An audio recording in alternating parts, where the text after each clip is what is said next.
ایک دن ایک بھائی نے 12 سالہ لڑکے کو میرے سپرد کرتے ہوئے کہا کہ بھائی اس کا کچھ کریں۔ لڑکا کیا تھا؟ ایک تنکا تھا کہ تیز ہوا آئے تو اڑ جائے۔ نہایت کمزور ہڈیاں نکلی ہوئی اور آنکھیں اندر کو دھنسی ہوئی، کمزور و ناتواں۔ میں نے لڑکے سے کہا، بھائی بلا تمہید بتاؤ تمہارا معاملہ کیا ہے اور میں تمہاری کیا مدد کر سکتا ہوں؟ وہ کہنے لگا، میں فیصل آباد کا رہنے والا ہوں، میرے باپ نے دوسری شادی کر لی اور ہم سے بالکل کٹ کر رہ گیا۔ ہم مرے یا جئیں اسے اس سے کچھ غرض نہ تھی۔ میری ماں آخر عدم توجہ کا شکار ہو کر مر گئی۔ نئی والدہ کے حکم سے والد نے ہمیں سکول سے اٹھا لیا۔ اب ہم گھر میں نئی والدہ کی مار برداشت نہ کر سکتے تھے، لہٰذا والد نے ایک ورکشاپ میں کام پر لگا دیا۔ ہم قسمت کا لکھا سمجھ کر دونوں بھائی ورکشاپ میں صبح صبح منہ اندھیرے جاتے اور رات گئے واپس آتے۔ تھوڑی دیر سونے یا جھڑکیاں سننے کے بعد پھر ورکشاپ کی طرف چل پڑتے۔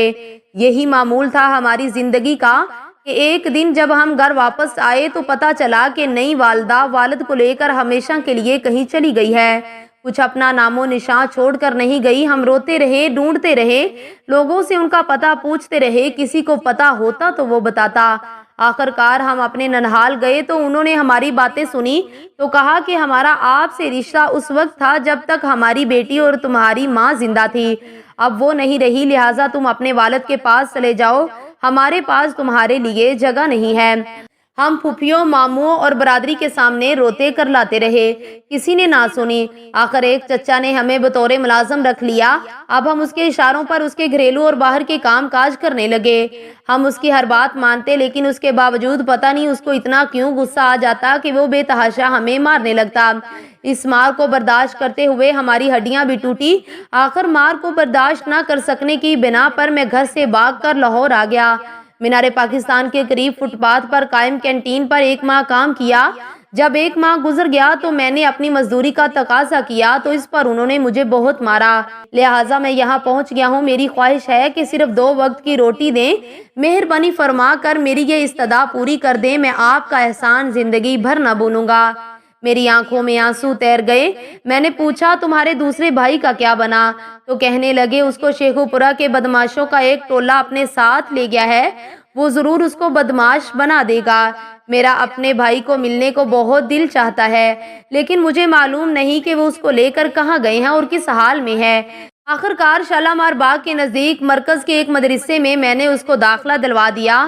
معاشرے میں ایسے کتنے ہی بچے ہیں جو محبت کی آنچ پر پگھلنے کے لیے ہمیشہ بے قرار و مضطرب رہتے ہیں۔ ان کے ہونٹ شدت جذبات سے پھڑکتے ہیں کہ وہ کسی کو ابو جان یا امی جان کہہ کر اپنے سوختہ و مردہ دل کو ٹھنڈک پہنچائیں۔ یہ پھول جو بکھر رہے ہیں، مرجھا رہے ہیں، مسلے جا رہے ہیں، ان کا کیا بنے گا؟ ان کا مستقبل کیا ہوگا؟ ان کے ساتھ ایسا کیوں ہوتا ہے؟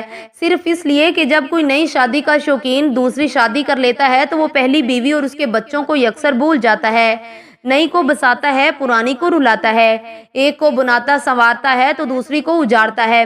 اس میں کوئی شک نہیں کہ دلوں کے میدان پر کسی کا اختیار نہیں، کسی طرف بھی جھک سکتا ہے، لیکن اس کا مطلب یہ ہرگز نہیں کہ وہ پرانے خاندان کو یکسر بھول کر کسی ایک ہی کی ناز برداریوں میں لگ جائے۔ اس کے ایسا کرنے سے کتنے پھول مسلے جاتے ہیں، کتنی کلیاں پامال ہو جاتی ہیں۔ یہ کوئی غیر نہیں ہوتے، اس کا اپنا خون ہوتے ہیں، لیکن یہ کتنا بدقسمت ہوتا ہے کہ جو اپنے خون کے لیے بھی جوش نہیں مارتا، وہ ان کو دنیا کی اندھی دوڑ میں اکیلا چھوڑ کر اپنی مصنوعی خوشیوں کے حصول میں مگن ہو جاتا ہے۔ آپ دوسری شادی ضرور کریں اگر آپ اپنے بچوں اور سابقہ بیوی کو پہلی جتنی ہی محبت دے سکتے ہیں، پہلے جتنا ہی خیال کر سکتے ہیں، ورنہ دوسری شادی ہرگز نہ کریں۔ سوچ لیں کہ ان ننھی کوپلوں کا کیا بنے گا، کہیں یہ ہیرے مٹی میں رل تو نہ جائیں گے۔ آپ ان کو اپنے پیچھے اپنے حق میں رحمت و مغفرت کی دعائیں کرنے والا چھوڑیں، نہ کہ نفرت کرنے والا، اور ہر جگہ آپ کا ذکر نفرت اور ذلت آمیز لہجے میں کرنے والا۔